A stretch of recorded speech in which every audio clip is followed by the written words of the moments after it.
I was halfway through unclogging a jammed sorter arm when I saw my name misspelled again on the project banner. Congratulations to the automation team, led by Dennis Carter. 2 years of blood, sweat, and solder, and they couldn't even spell my name right. That's when I knew this wasn't glory.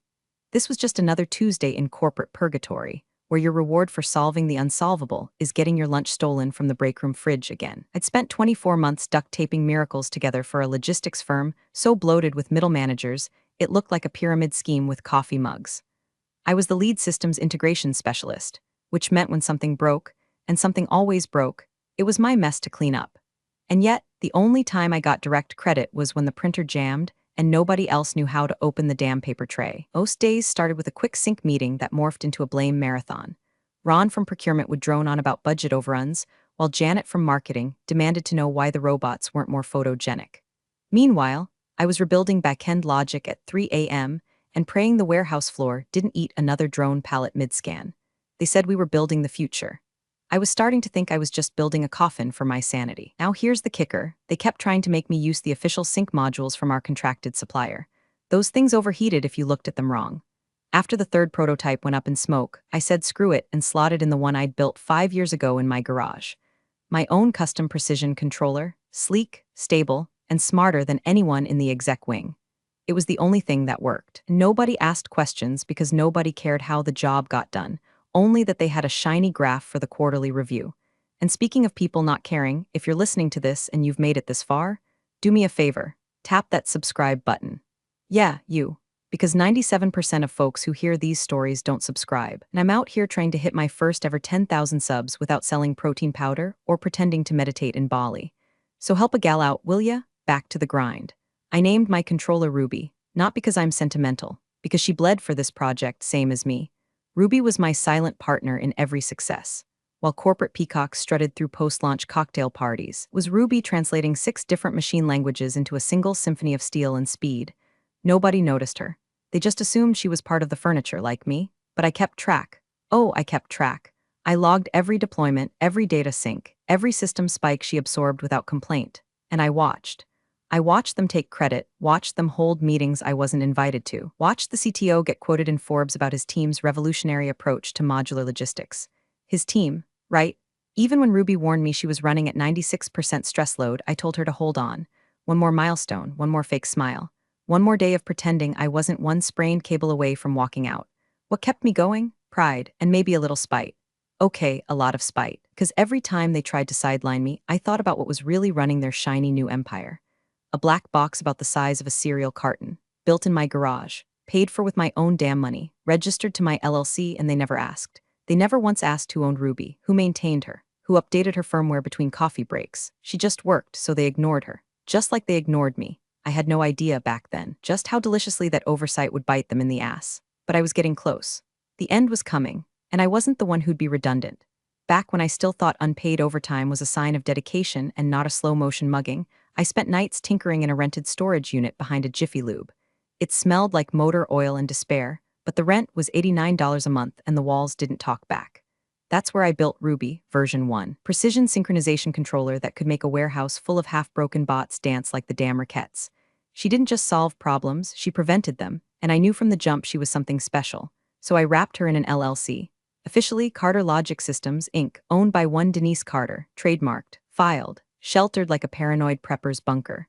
My dad always told me, if you build something that can change the world, make sure the bastards can't steal it.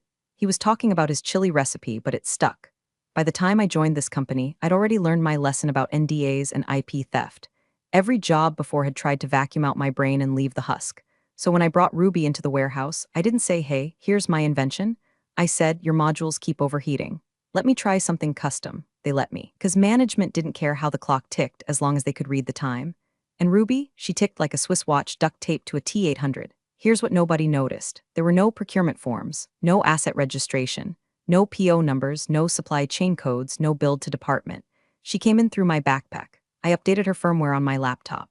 I wrote the diagnostic scripts in my LLC's private dev environment. I never once asked for reimbursement because the second they wrote me a check, that box would have become company property. And I wasn't about to let a bunch of quarterly report meat puppets slap a logo on my baby. Still, I played the game. I stayed quiet, played dumb. When Janet from marketing asked what that little blinking lunchbox thing was, I said, just a controller patch. It helps keep the bots from getting dizzy. She nodded like she understood a word of that. One who did pay attention was Ali, one of the new hires in DevOps. Kid had energy like a golden retriever hopped up on Bang energy drinks. One day, while we were patching a routing issue on Dock 6, he watched Ruby humming along and said, we'd be so screwed if anything ever happened to that little box. I laughed it off. Yeah, let's hope it doesn't grow legs and walk. But his words sat with me, like a slow burn behind the ribs, because he was right. Every update I wrote for the warehouse AI, every sensor calibration, every predictive traffic shuffle, it all came through Ruby. Every other system was an instrument. She was the damn conductor. And the longer she ran flawlessly, the more they forgot she existed. Good, let them forget, because I had the original design files stored offline. I had the manufacturing specs printed on archival paper and sealed in a safe deposit box. I had the source code backed up in cold storage in 3 different cities. And I had the legal paperwork that said, this tech belongs to Carter Logic Systems. Not Denise the employee, Denise the owner. They thought I was a cog in their machine. They didn't realize I was the machine. And I built the off switch myself. All I had to do was wait. Let them get comfy. Let them bet the farm on a system they didn't even understand. I didn't need revenge. I needed patience. And when it came to my work, I had that in spades. Demo day was a goddamn circus, the good kind, if you're the type that finds joy in watching your abusers set themselves on fire for applause. The warehouse was spotless. PR teams hovered like anxious mayflies, armed with drones and rehearsed smiles. And the system? Oh, it purred. Ruby synced the entire fulfillment floor with surgical grace, robots gliding, inventory flowing. Predictive loading algorithms making even the crustiest logistics vet whistle like he just saw the face of God in a barcode. Executives clapped. Clients gushed. Someone passed around a bottle of Veuve, and I sipped mine with a grin that didn't quite touch my eyes. I'd done it. 2 years of pulling miracles out of silicone and spite, and the system was flawless. But deep down, something tasted off, like drinking expensive champagne from a styrofoam cup. Then came the silence. The next morning, no sync invite, no review meetings, no next phase strategy call, just dead air. By Thursday, I was lurking outside conference room B with a cold cup of burnt coffee and the distinct feeling of déjà vu. Inside, behind the half-fogged glass, I saw Ron, Janet, and that slick VP from corporate whose handshake always felt like a used car salesman apologizing in advance. She did great, someone was saying. Let's be honest, her part's done. The system runs itself now. You sure she won't make noise? That was Janet, queen of throwing people under the bus with a peppermint smile. Ron snorted. She's not the type. Besides, we're offering her the standard exit, no fuss. The room laughed, not evil laughter. Worse, indifferent. The kind of laugh you give when discussing a busted printer or a week-old sandwich in the breakroom fridge. I was neither to them, I was less. I walked away, finished my coffee, and went back to my desk like I hadn't just been ghosted by people who'd once called me indispensable. Friday, 9:03 a.m., the calendar pinged. Subject, HR transition discussion location. Small conference 2 duration. 15 mins, they didn't even put my name on it. Michelle from HR greeted me like she was hosting a gender reveal party. She had a folder, a form smile, and a pre-chewed script. Just want to say thank you for all your incredible work, Denise. You've truly set the foundation for the next chapter of this company. I nodded. There's no severance package because technically your role was project-based, though we understand it wasn't framed that way when you started. But this transition should be smooth. You'll have access to email through the weekend. IT will collect your badge Monday. Smooth, like a chalk outline. She slid the exit papers toward me. No mention of Ruby, no asset inventory checklist, no tech audit. Nothing but a stack of HR boilerplate and a pen that didn't work until I smacked it on the table 3 times. I signed calmly, one page after another, each stroke slicing through the last thread of illusion I'd held onto. I was done. But Ruby wasn't. Nobody had mentioned the controller. Nobody had listed hardware assets. No one had asked for passwords or access logs. In their haste to crown themselves the geniuses behind the success, they forgot the most important piece. The one still humming quietly in Dock Bay 3. The one that blinked a heartbeat every 30 seconds, waiting for the renewal code only I could provide. I stood, smiled at Michelle, and said, thanks for everything. Then I walked out of that office with an empty badge, a full mind, and the sharp realization that I wasn't angry anymore. No, anger was loud. This was quieter. Colder? This was the moment before the fuse hits the powder. I didn't cry when I got home. Didn't scream, didn't throw a lamp, didn't burn my old company fleece jacket in the backyard like some kind of exorcism. I just made a cup of coffee, stared out the window at my neighbor's busted lawn flamingo, and let the silence wrap around me like smoke from an engine fire. That's what it felt like, getting laid off after building their golden goose. Like being ejected from a speeding car and watching it keep driving without realizing you were the one keeping the engine cool. But instead of unraveling, I opened my laptop. Carter Logic Systems, Inc. was still alive and well, filed under the state of Ohio with all the bells and legal whistles. It had one employee, one product, and one very expensive client that didn't know it was a client yet. I opened a blank doc and started writing. License agreement for use of CLS Alpha Sync Controller v3.2 licensor. Carter Logic Systems, Inc. Licensee, redacted Company of Ungrateful Bastards, LLC terms, $48,000/month. Non-transferable, non-duplicable, enforced via passive lockout after 30 days of non-renewal. Remote deactivation authorized without warning. Payment due in advance. No refunds. No exceptions. It felt like building a guillotine out of paperwork. By midnight, I had the whole contract ready, tight, clean, and sharp as a blade. But I wasn't stupid. I wasn't going to launch a legal war with dollar store armor. So I paid a visit to someone who loved contracts more than I did. Andrea, my old college roommate turned tech IP attorney, now operating out of a boutique firm that had sued 2 Fortune 500s before lunch last Tuesday. She read through it while crunching popcorn and sipping La Croix, eyebrows slowly climbing with each clause. "You actually built this thing?" she asked. "Every chip, every line of code. I even soldered the first housing by hand." She gave a low whistle. "Then yeah, this contract'll hold. Especially since they never paid for it, logged it, or got you to sign a damn thing about tech ownership.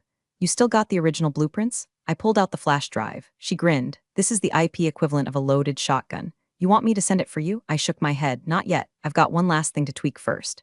Back home, I opened Ruby's root command interface and wrote a subroutine, heartbeat check. Every 30 days, Ruby would ping my remote key server for renewal code. If the ping failed, she'd issue a soft shutdown of non-critical systems for 48 hours. If it failed twice, full lockout, systems halt, data frozen, drones grounded, no explosions, no sparks. Just everything stopping like someone pulled the soul out of a machine. She'd give them just enough chaos to panic, but not enough to sue. And if they tried to rewire her manually, the core watchdog would wipe all firmware and scream in binary until hell froze. By 3 a.m. Update was live. I poured another cup of coffee, hands steady as stone. Ruby was still running, still mine, still holding their empire together like invisible duct tape. But now she was on a leash, a silk thread, looped tight around their necks, and I held the scissors. They had no idea what I'd just done. And that made it even better. The first press release hit like a firework made of smug, revolutionizing fulfillment. Company name unveils autonomous logistics system, built entirely in-house, huh? They plastered it across LinkedIn, Twitter, industry blogs, even a fawning puff piece on Tech Harvest, complete with glossy shots of robots gliding through aisles like synchronized swimmers in a ballet choreographed by caffeine and cocaine.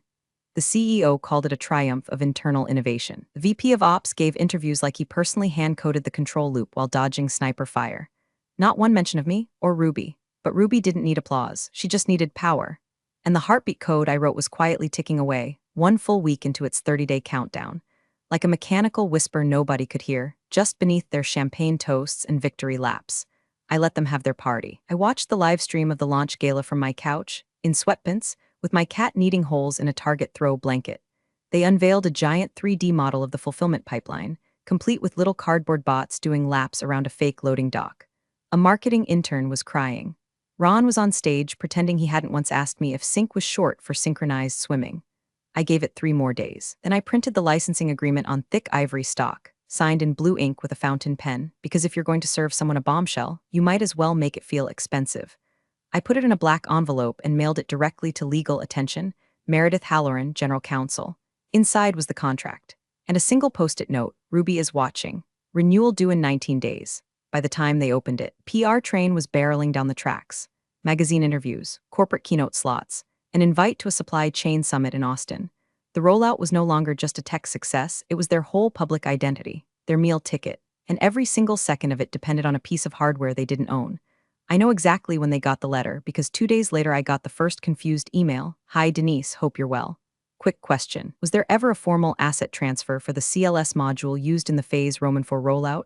Just tying up some documentation for our records. Thanks, best, Megan from finance." I didn't respond.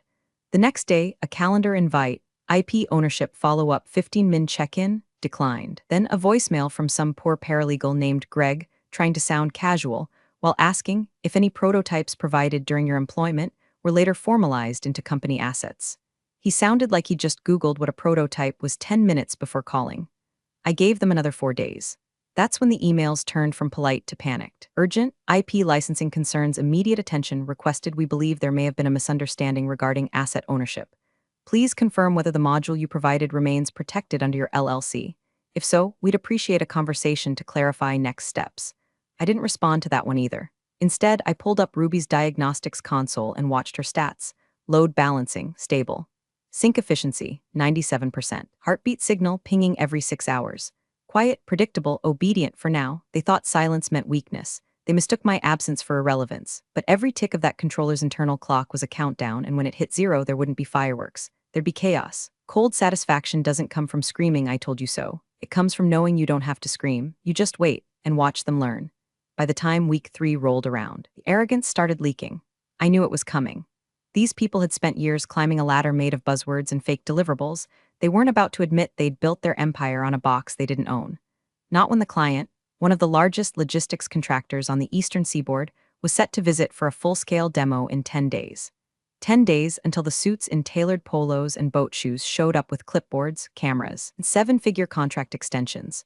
And right now, every inch of that warehouse still ran on my heartbeat.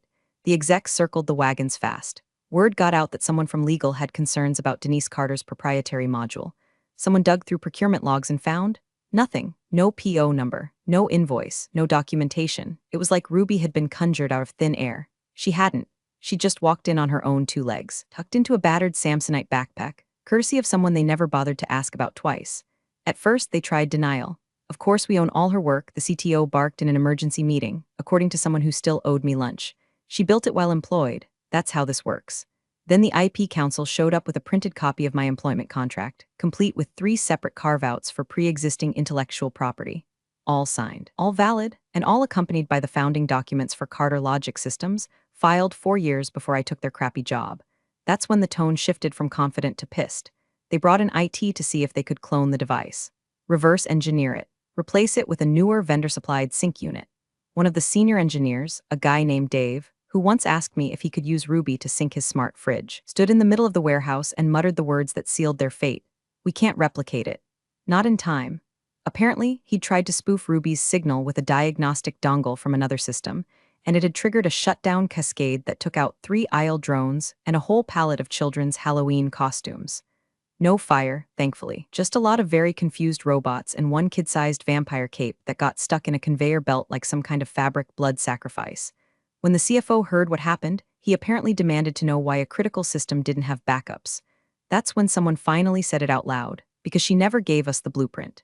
Meanwhile, I was making waffles, literally, in my kitchen, watching maple syrup spiral down the edges of a homemade Belgian stack, while my inbox lit up with increasingly desperate variations of just a quick call, and urgent clarification needed. The client, let's call them Eastland Freight Co., was still under the illusion that everything was peaky. Their internal team had even sent over some light integration requests, expecting seamless onboarding in the final week. Corporate couldn't afford a hiccup, not with press already sniffing around for rollout interviews, not with stockholders floating the idea of expanding the tech to other fulfillment centers, not with Ruby blinking patiently in the server rack, waiting for heartbeat code she would never get. I didn't gloat.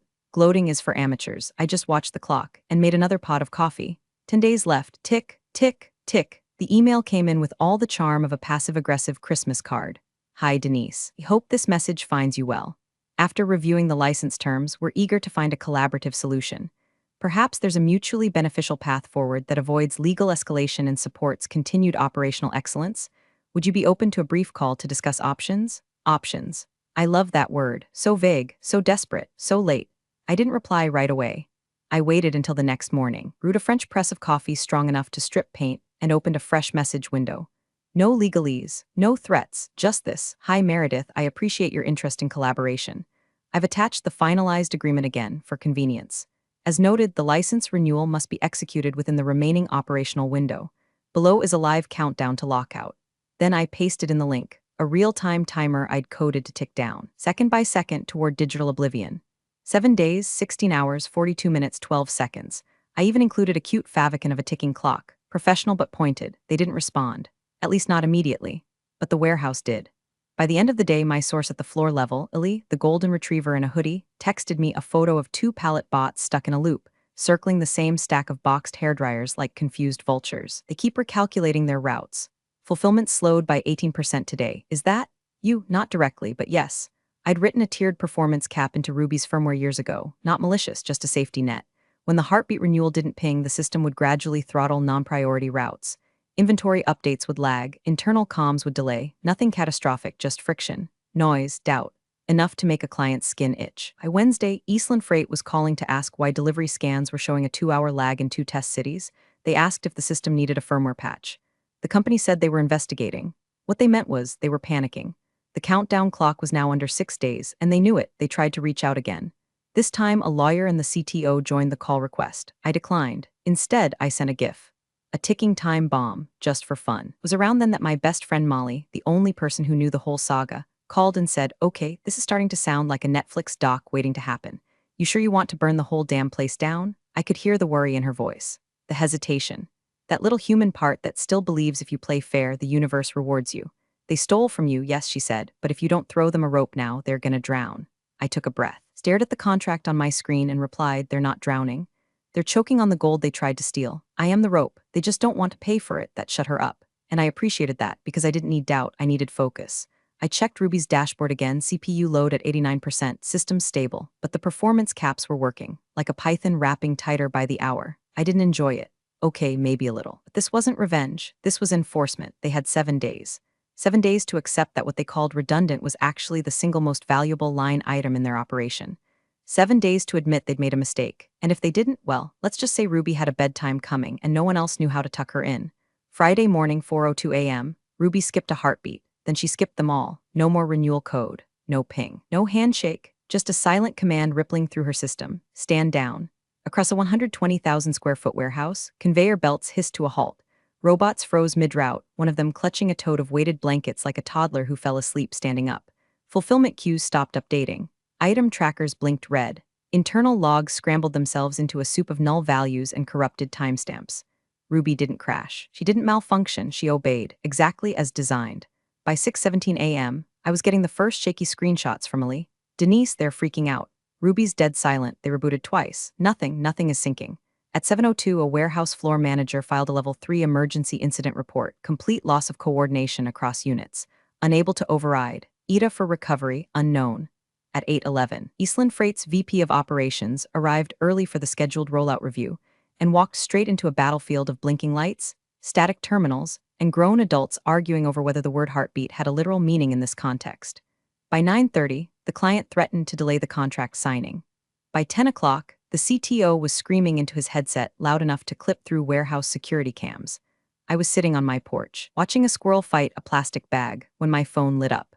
Subject: urgent resolution request from Meredith Halloran, General Counsel Denise. We acknowledge and respect your intellectual property claims and sincerely apologize for any previous misunderstandings. We are prepared to offer the full license rate you proposed, along with an additional $25,000 reconciliation fee to restore functionality immediately. Please advise us of your availability. Attached was a PDF, countersigned license agreement, fast-tracked and timestamped 20 minutes prior. It even had the words "without prejudice" in bold. Legalese for "we surrender." I stared at it. It would have been so easy to open, to send the code, to let Ruby breathe again, to be the hero in the 11th hour, ride in like a cybernetic Joan of Arc, deliver salvation, and collect my check. But instead, I let it sit, unread. Unanswered, I closed my laptop. Let them feel it. Let them explain to a furious Fortune 100 client how they accidentally based an $18 million fulfillment system on a borrowed brain they never owned. Let them taste every drop of dismissiveness they fed me over 2 years, every shrugged-off suggestion, every credit stolen, every hallway smirk that said you're lucky to be here. Because I wasn't. They were lucky I hadn't walked out sooner. And now, their empire was held together by duct tape and denial, and both just gave out. It hit the wires by noon. Eastland Freight suspends rollout with company name after critical system failure. Source: client sites lack of infrastructure ownership transparency. Translation: they trusted you and you built your miracle on a ghost. The press pounced. Logistics blogs lit up. Investors freaked out. Their CEO issued a "we remain committed to excellence" statement that read like it had been written by a chatbot on fire. And me? I was in line at Home Depot buying mulch. My phone buzzed at 12:43 p.m., unknown number, Cleveland area code. I almost let it go to voicemail, almost, but something in me wanted to hear it, the voice, the tone, the scrape of failure. I answered, "Denise, it's Mark," pause, "the former CTO." "Former?" Well, I heard. I said, calm as a glacier. "Rough week?" He let out a nervous chuckle that sounded like dry leaves caught in a box fan. "They canned me 30 minutes after the client pulled out," he said. "Legal's in a panic, board's pissed. Warehouse ops are frozen. Listen, I'm not calling on their behalf. I'm calling because they need you, and they know it." I didn't reply. "I know you've got the license, you've got the leverage. Hell, you've got the system. And if you're willing to come in, even temporarily, they'll make it right." I let that sit for a beat. Then I asked, define, make it right. Whatever you want, name it. I already had, months ago. I just hadn't sent the terms, until now. I emailed over a PDF before we even ended the call. Carter Logic Systems Emergency Technical Consulting Agreement, 6-month contract, triple my previous salary paid in full. Upfront, no NDAs, all development remains property of Carter Logic, direct access to client one office. My own, lockable. He opened it on the call. I heard him whistle low. You really wrote this like a damn warlord. No, I said. I wrote it like someone who's finally being paid for the years she spent carrying your kingdom on her back. Silence. Then, they'll agree. I'll make sure of it. And he did. That Monday morning, I walked into the same building where I'd been fired with a plastic clipboard and a polite smile. Only this time I wasn't wearing a staff badge. My badge said owner. Lee met me at the door, wide-eyed. They really brought you back? No, I said. They rented me. Upstairs, the new acting CTO, some nervous guy from R&D who clearly hadn't read the full brief, tried to give me a rundown of their recovery plan. I let him speak for 3 minutes before I walked to the server, plugged in my secure drive, and revived Ruby with a single key. Heartbeat restored. Sync efficiency climbed from 12% to 99.8% in under 90 seconds. The room exhaled like I'd just cured a terminal illness. I didn't smile. I didn't gloat. I just turned to the team and said, now, here's how we're going to clean up your mess, because I wasn't their employee anymore. I was the specialist. I was the storm they tried to ignore. And now, I was the one writing the damn future. Big thanks for watching, you sneaky seniors. Subscribe to keep the coffee pot brewing revenge. Your ex-colleagues won't know what hit